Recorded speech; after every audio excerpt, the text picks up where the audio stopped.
so. No, no, no, no, I don't think so. Alifie, am o idee grozavă pentru azi. Hai să mergem la pescuit. La pescuit? Ultima dată când am făcut asta, am pescuit o cizmă. Ei bine, de data asta am un plan. Avem undițe noi, momeală specială și o barcă. O barcă?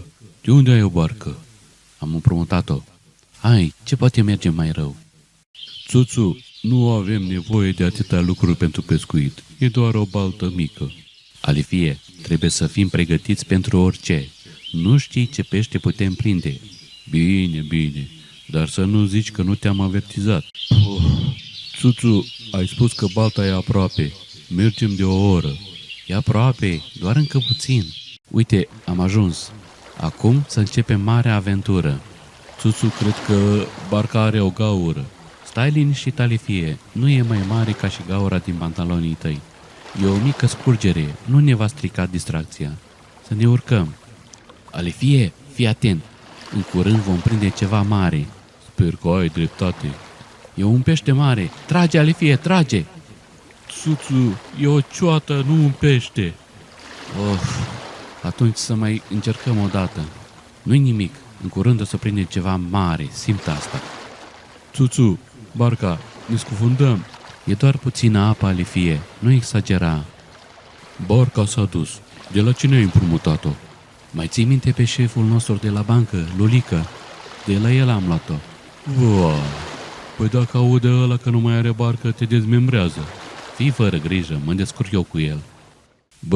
Eu nu intru. Am o ciudă pe el de când m-a concediat de la bancă, mie că mă apucă nervii și-l ba pe Lulică. Du-te tu. Salut, Lulică!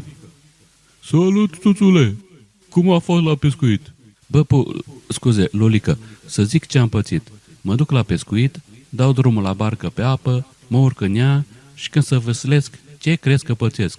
Ce? Din senin, mă trezesc în barcă cu Alifie. Nu știu de unde o fi apărut. Cred că mă urmărise. Știi și tu cât e de greu, Alifie. Cum s-a urcat, a și făcut o gaură în barcă. El a zis că n-are nimic și a văslit ca nebunul în larg. Acolo mi-a speriat toți peștii, mi-a rupt undițele, apoi barca s-a scufundat din cauza lui. Doar știi că e mai dolofan așa. Am înotat cu greu la mal amândoi. Lângă mal era un broscoi mare și urât. Alifie a început să râdă și arăta cu degetul spre broscoi zicând: uite, broscoiul ăsta e mai frumos ca Lulică. E zăi mamii lui de umflat. Unde e grasul ăla împuțit? Uite-l mai încolo. A zis că n-are chef să-ți vadă fața de broscoi. Vino aici, umflatule! De ce mi-ai scufundat barca și m-ai făcut broscoi? Ce-ai, nebunule? Barca avea o gaură, a prins apă și s-a dus la fund. Să vezi ce gaură îți fac în cap dacă te prind, mincinosule! Au, babă nebună, nu mai da! Bă, Țuțule, ce ai zis la nebun de alergat după mine așa nervos? Păi nu i-am spus decât adevărul, dar nu m-a crezut. S-a gândit că tu ești mai plinuț așa și ai scufundat barca. Am mai zis că l-am făcut broscoi. A înțeles greșit. I-am spus că am pescuit noi doi. Surdul de Lulică a înțeles că l-ai făcut broscoi. Lasă, Alifie, bine că ai scăpat. Da, am scăpat cu pantalonii rupți în fund și alergat de Lulică. Frumoasă aventură! I don't think so. No, no, no, no.